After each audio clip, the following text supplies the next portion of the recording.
Hey, in this video, we're going to start looking at some words, some definitions that we're going to need in order to really understand algebra. So basically the building blocks of algebra.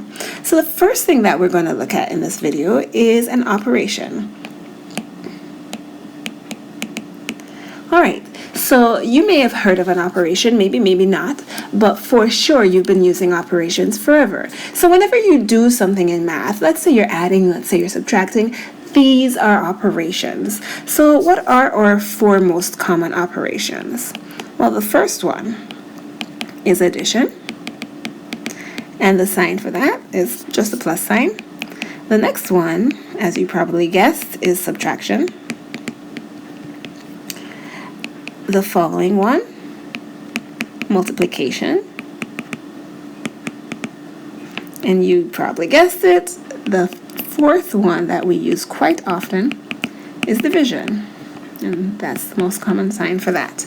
All right, so those are operations. We've been using them forever. I think you know what they are. You just needed to see them to get a refresher. So the next thing that I really wanted to talk about is variables. So what exactly is a variable? All right, so a variable is a letter or a symbol, but I'll just say letter for this case, but it's a letter or a symbol. And not just any old letter. It's a letter that's used to represent a number.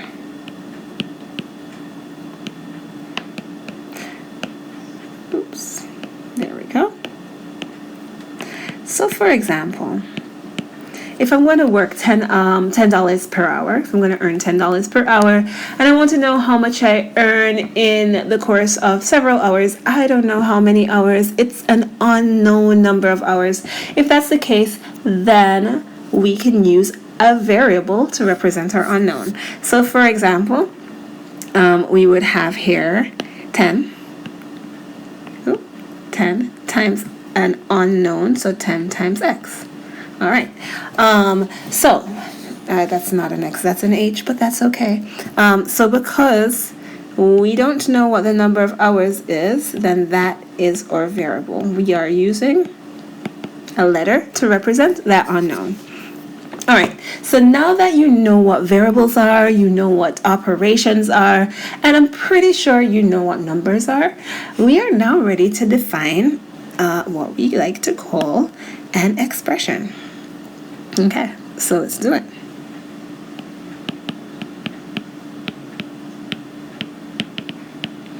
Okay, so an expression, I think of an expression as a phrase, like when you're saying something, you're saying a phrase, a series of words strung together. Well, in math, an expression is a series of other stuff strung together, not words, but other stuff. What are these other things? Well, maybe you guessed it. These other things usually include an operation. It may include some numbers. My screen shrunk, that's okay. And it could possibly include variables. All right, so if you are stringing together operations, numbers, variables, or some combination of these three things, then you have a mathematical expression. So for example, I could have 4x. That is an expression because I have 4x, which actually means, you may or may not know this if you don't see the operation between, there is a multiplication sign. So I have a variable, a number, and an operation there. I strung them together, and here we have an expression. But we don't have to have all three. So for example, if I had 7 plus 2, I don't have any variables in there, but that's also an expression, and it's totally fine. If I had, let's say I just had a variable, let's say p, that is also a mathematical expression. So any combination of these three things without any extra things added in there would be an expression. All right, so now that we know what an expression is, now we can do some stuff with it. Okay, so here we are being asked to evaluate the expression. And evaluate means exactly what it sounds like. evaluate, find the value of. So we're going to find the value of this expression. And so we know that x is equal to 6. That's kind of important, and that y is equal to 12. And we know that we're trying to find the value of the expression y minus x. Now again, y is equal to 12, so we can put that there in place of y. It's called substitute. So we are substituting y in place of 12 in place of y minus, and now it's time to substitute the 6 in place of the x, and now it's just a regular subtraction, which we can do with our eyes closed, and we get 6. And that's how you evaluate an expression. All right, let's try to do something else with our expressions. Okay, so now our two worlds are going to combine. What two worlds, you're asking? Well, the world where we speak English and we talk about things in English, and the world of math, where we're talking about things with symbols and numbers and all that other great fun stuff. So we have to be able to transfer or translate from English to math and from math to English. Yes, math is a language. All right, and in order to do that, we have to understand words that we can use in place of our operations. So what do I mean by that? Let me explain. So when you are adding something, so for addition, there are certain words that often we use in place of addition. So for example, can you think of any? Let's see. So for example, perhaps plus. Yeah, so this plus that's just addition. Wow, why is the size of this changing? The sum of, that's one. Increased by, more than, total, added to. Let's write some of those down.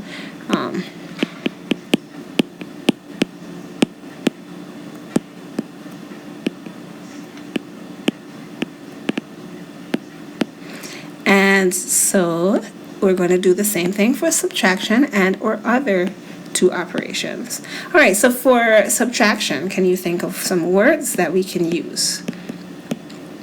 Yes, you can. Let's get some down. All right, so for subtraction, perhaps minus, that's a pretty popular one. The difference of, and I'm sure you don't want me to have to write down all of these, so I'll read them out or I'll say them to you. Decreased by, fewer than, less than, subtracted from. These are all words that represent subtraction if you see them in a sentence. So for example, I have 20 CDs less than you, then I have, this is you is Y, and I have 20 less than you. Subtract. It's like magic. All right, and so for multiplication, let's think of a few words. I'll write some of them down and then I'll say some others. So times something times something else, the product of something and something else, the product of this and that, multiply, multiplied by, well, that's kind of obvious, right? This multiplied by that, and of, this is a super important one. Super important, you'll see it a lot later. For example, a half of 10 means a half times 10. And that's so important to remember. All right, and divided, division. We have some words, but not as much, funny enough. The quotient of is a very important one. The quotient of is a very important one. So I'll write that down.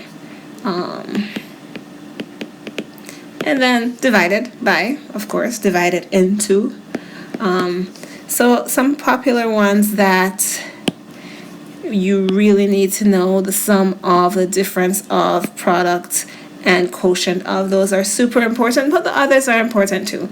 So with that, now we're supposed to be able to translate words to phrases, math words to English phrases, and vice versa. So good luck, have fun, and I will see you soon.